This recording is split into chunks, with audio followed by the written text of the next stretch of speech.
Going through a divorce is already stressful. Figuring out what to do with your home can feel overwhelming. Who stays, who sells, what's the fastest and least stressful way to handle it? Well, today we're going to be breaking it all down. How to sell your home after a divorce without all the headaches. Whether you need a fresh start, want to sell fast, or just want to know what your options are, I've got you covered. In this video, we're going to be covering the key steps like agreeing on a sales strategy, estimating your home's value and equity, preparing for a sale without overspending, understanding the financial and tax implications, and last but not least, how to avoid common mistakes. You definitely don't want to miss that last section. Before we dive in, make sure to subscribe for more real estate tips. It helps us keep making high quality videos for you guys. Now let's jump in.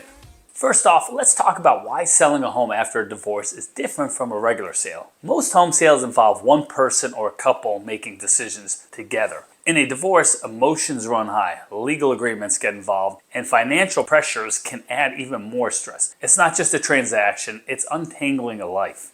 Some of the biggest challenges include disagreements on price or timing. One person wants to sell fast, while the other wants to hold out for more money. Mortgage and equity complications. If both names are on the mortgage, selling is often the cleanest way to divide equity fairly. Legal restrictions, divorce decrees, or court orders might dictate how and when a home can be sold. We've helped many people through this exact situation. Greg Dunbar, for example, was going through a divorce and needed to sell his Virginia home fast without sinking more money into repairs. We paid for Greg's closing costs and let him leave his trash and personal belongings behind. House Buyers of America handled the renovation for him after we closed. So here's a step-by-step breakdown of your best options, what to expect, and how to make the process as smooth as possible. Step 1. Agree on a selling strategy. Deciding how you want to sell is the first major hurdle. Here are your three main options. Number 1. List with a real estate agent. This can get you top dollar, but takes time and requires home showings, inspections, and negotiations.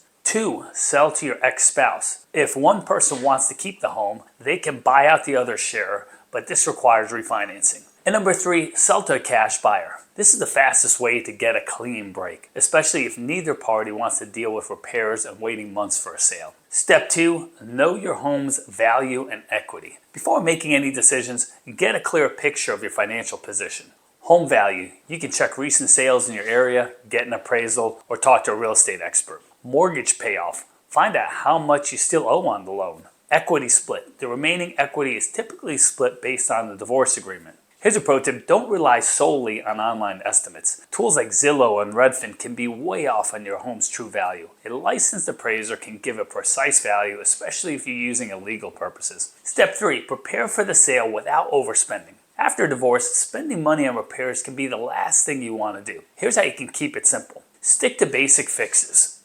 Paint, clean, and declutter. Don't invest in major renovations. It may feel like upgrading the backyard or roofing will boost your sales price, but here's the risk. You might spend thousands of dollars on changes the buyer doesn't even want. Most sellers aren't design experts, and what you think looks good may not match the next buyer's taste or budget. And lastly, consider selling as is. If making repairs sounds like a headache, a cash buyer can take the home off your hands fast. Step number 4, understand the financial and tax implications. Selling a home during or after a divorce can have financial consequences. Here's what to keep in mind. Number 1, capital gains tax. If you've lived in the home for at least 2 years, you may be able to exclude up to $250,000 in capital gains if filing single or $500,000 if filing jointly. Number 2, mortgage responsibility. Until a home sells, both parties are responsible for the mortgage, even if one person moves out. And number 3, closing costs and fees. Traditional sales come with agent commissions and closing costs, which can eat into your profits. Step number 5, avoid common mistakes. There are a few mistakes we see divorced homeowners make when selling their home. Holding onto the home too long. If neither person wants to stay, selling sooner prevents unnecessary costs. Letting emotions dictate decisions. Selling a home can be personal, but making smart financial choices is key. Not considering all options. Listing with an agent is great if you have time, but a direct sale can offer speed and convenience. Look, divorce is hard enough. Selling your home shouldn't make it harder. We share tips like these every week to help homeowners navigate through tough situations with less stress and more clarity. If this video helped, give it a like, hit subscribe, and share it with someone who might be going through the same thing. And let us know in the comments what's been the hardest part of the home selling process for you. We'd love to hear your story. Thanks for watching. See you on the next one.